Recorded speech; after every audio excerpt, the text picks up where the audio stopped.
ensuite un titre de chez Pika. Alors j'en ai déjà parlé sur mon stream personnellement et je suis très contente de pouvoir vous en parler ce soir parce que du coup j'ai fait deux, trois petites recherches sur l'auteur que je ne connaissais pas du tout. Il s'agit de Masakazu Ishiguro et quand même, quand tu lis Journey Beyond Heaven, tu dis ah, il y a une vibe Akira.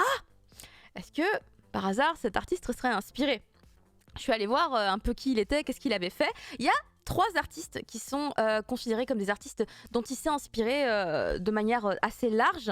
Il y a tout d'abord Fujio Fujiko, donc le créateur de Doraemon, évidemment Katsuhiro Otomo, voilà l'auteur de Akira. C'est surprenant. Et il y a également Shinji Ohara, qui est donc l'auteur de Chico, l'héritière au sans visage, qu'on connaît chez nous uniquement en animé. Mais le manga, lui, n'est jamais arrivé jusqu'à chez nous. Donc ces 3 artistes qui sont là, effectivement, pour montrer qu'on peut retrouver un petit peu tout ça là-dedans. J'avoue que surtout beaucoup du Akira, puisqu'on parle ici d'une série post-apo, avec vraiment, je trouve, une nouveauté très intéressante, qui est l'identité sexuelle, parce que dès la première page, inconsciemment, je m'étais dit en regardant les personnages, c'est des garçons ou c'est des filles? Parce que mon cerveau a eu besoin de se poser la question, car c'était pas évident. Et en fait, je me rends compte qu'à aucun moment c'est évident. Je vais me baser sur mes propres connaissances en me disant par cliché, une fille a les cheveux longs, peut-être que ce personnage qui a les cheveux longs est une fille. Et il y a plein de choses, on va pas trop savoir. Il y a des personnages, c'est évident, parce qu'on nous le montre presque, de manière assez évidente. Oui, il y a de la nudité. Voilà, il y a de la nudité. Il y a de la nudité. Puis il y a d'autres personnages, vraiment, on ne sait pas. Et en fait, cette question de l'identité sexuelle, du coup, va être une question rémanente tout au long de ce titre, mais de manière assez inconsciente. Et j'étais assez impressionnée, du coup, par ce tome 1, puisque c'est pas pour rien. Vous verrez si vous le lisez. Et c'était hyper intéressant parce qu'on est à la fois dans ce côté post-apo, avec donc cet univers complètement détruit, avec des personnages qui sont dans une quête d'un lieu. On comprend pas exactement trop où, on a une idée par rapport à ce qu'on a lu au tout début du manga.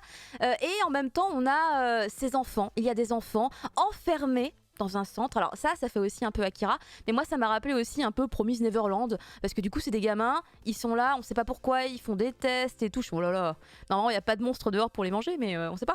Et du coup de l'autre côté, on sait pas ce qu'il y a. C'est un mystère. Et les gamins, on est avec eux et on sait pas ce qu'il y a de l'autre côté. Et du coup ce qu'on voit, en fait on passe des gamins à d'autres personnages. On sait pas s'ils sont dans le même univers ou pas. Enfin, est-ce que ça va se reconnecter à un moment donné ou pas, je sais pas, tu vois.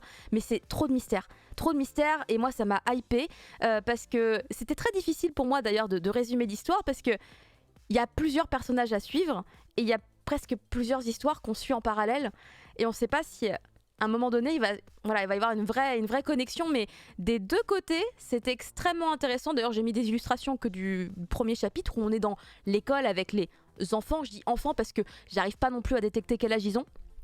J'ai envie de penser qu'ils sont peut-être des adolescents, mais c'est vraiment pas Oui, évident. c'est quand même. Non, c'est Si, des ados, hein, c'est clairement. des Ils ados. ont 12 ou 13 ans. Bah oui, déjà, vu la nudité de certains personnages, tu peux dire Ouais, mais qu'ils ont pas 8 ans, ils en ont quand il même y en a plus qui 12 ou ressemblent, 13. on dirait qu'ils sont un tout petit peu plus petits, tu vois. On dirait qu'il y en a un, il a 10 Oui, ans. Enfin, peut-être à différents âges, mais Voilà. en tout cas du côté de l'autre histoire, l'adolescent en a 15 de mémoire.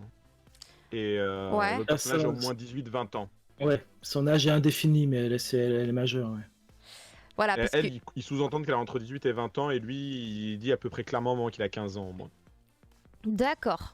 Voilà, bah, du coup, c'est bon. Vous verrez, il y a des surprises. J'essaye de pas trop Ah en bah, il dire. y a un cliffhanger. Il y a Ouais. un cliffhanger incroyable dans ce tome 1. J'étais Ah oui, oui. retournée. J'étais retournée totalement. J'ai fait tout ce que j'ai pensé depuis le début.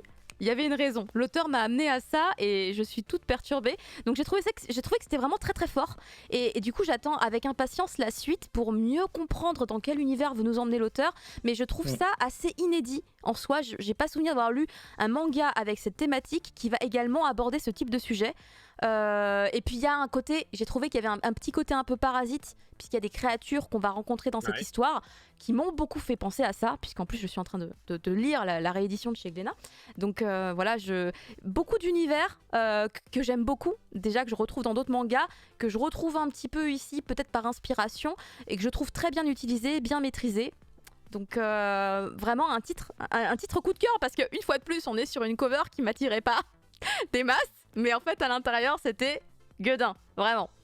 Et je pense que c'est un avis partagé d'ailleurs par vous tous, hein, donc ça c'est très cool. Voilà. Ah oui, c'est exactement pareil. J'ai un petit peu peur de ce Oui, qui oui, va oui. suivre, forcément, parce que Mais ça j'aimerais t'es bien plus que au ça se courant puisque tu développe bien. suis sur Manga sur Non, non, non, celui-là, non. non Non, non, celui-là non. celui-là, il est. Non, j'ai Ah connais non, que le t'avais testé premier il y a tome. longtemps, t'avais testé il y a longtemps. Je l'avais vu il y a longtemps, mais que le Mais premier c'est que tome le aussi. début. Donc, Ok, c'est ça. Toi Moi, pareil. moi, ça me fait pas mal.